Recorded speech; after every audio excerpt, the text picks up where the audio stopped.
Hello guys and welcome back into a new brand video. In today's tutorial, I'm going to show you how to use Printify with WooCommerce. So make sure to watch the video to the end and follow these simple steps. So first, you will need to go to your admin panel. So from here, you will need just to go and search for your WooCommerce plugin.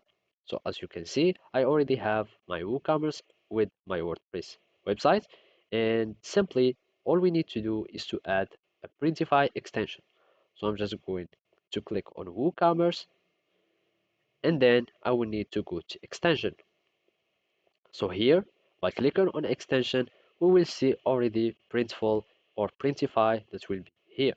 So we can search for Printify, and then you will be able to search for some extension depends on your subscription, or you can simply go to plugins and click on it, and basically we will need to add new plugin.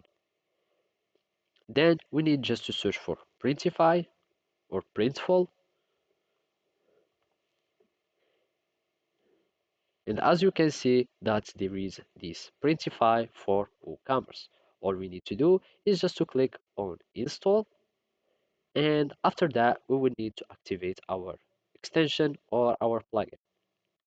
So now we have our Printify that is already activated, and we need just to go and access to our uh, and all we need to do now is just to go to WooCommerce settings, and basically from here, and after that we need to go to shipping,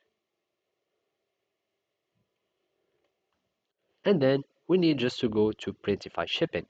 So we click on Printify shipping and make sure that is enabled. And of course, you can also enable the override if you want, and that's it.